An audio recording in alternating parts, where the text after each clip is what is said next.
to...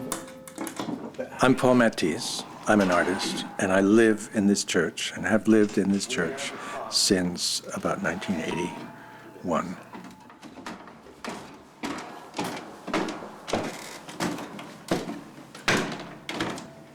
And these are the stairs that lead up to the roof.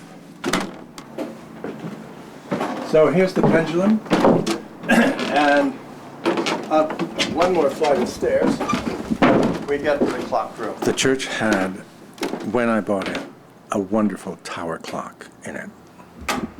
All right, here is this wonderful clock. The mechanism inside would all run out very quickly with the weights drawing, making the wheels spin and making the hands spin on the clock.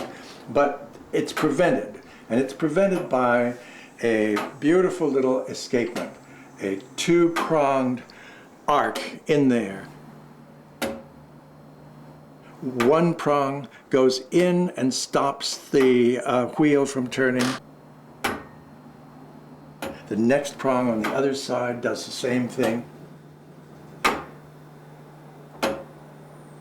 And step by step they go down. Now they are kept going at a certain rate because they're attached to this pendulum. That arc is attached to this shaft, which is driven by the pendulum by this little push back and forth. You can see it back, forth. And the pendulum itself is very accurately hung, but a hinge would get oily or would get sticky and would slow it down. So it's hung on a thin strap of spring steel.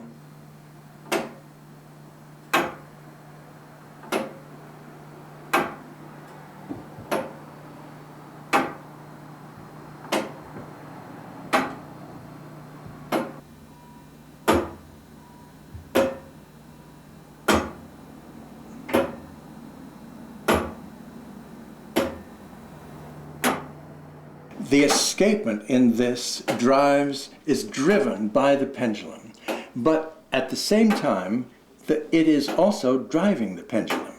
What I mean by that is the pendulum is going to go back and forth in its own rate, and as it goes back and forth, it releases the escapement wheel step by step, tooth by tooth. It releases it, and it does so at its own exact rate, and it becomes the rate of the clock. The pendulum swings back and forth in 3 seconds. It's 7.5 feet long, approximately, down to the center of gravity of the bob, and it keeps this clock beautifully in time.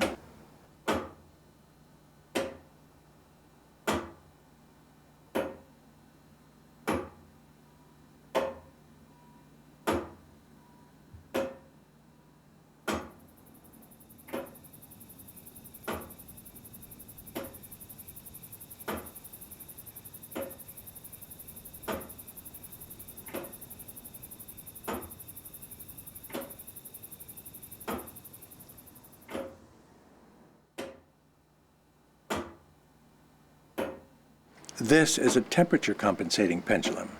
The shaft gets longer as the day gets hotter, and that would put the center of gravity of the bob lower, and that would slow down the clock.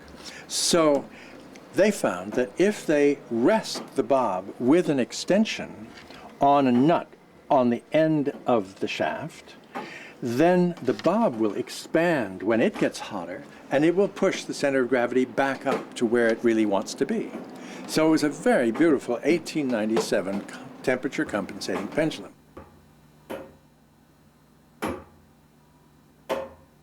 You were supposed to adjust the final adjustment with a screw up at the top, but every time I did that, it really would take about a week for it to settle down and really tell the time.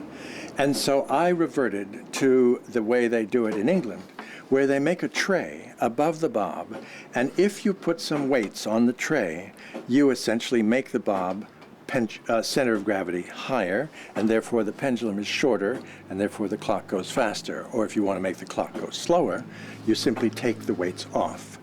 And On Big Ben, they used to think that if they used silver coins, it would keep better time than if they used copper coins.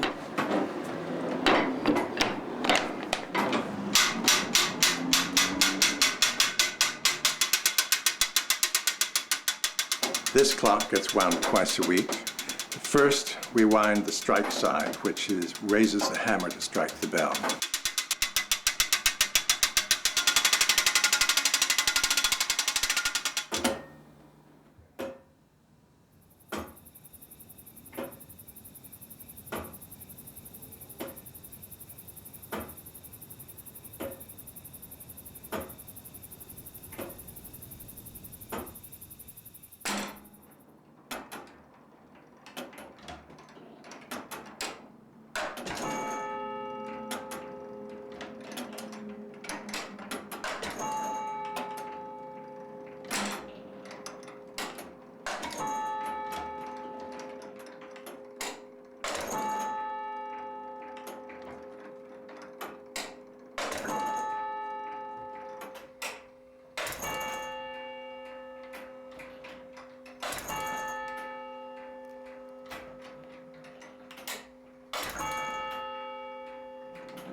This bell, which arrived in the church approximately 30 years after the church was built, although they did build a belfry, this bell has rung 5,800,000 times.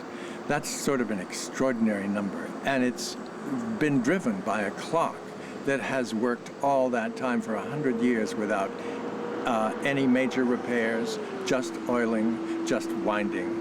It's really the way things used to be made, and it's a wonder to have it in this church today.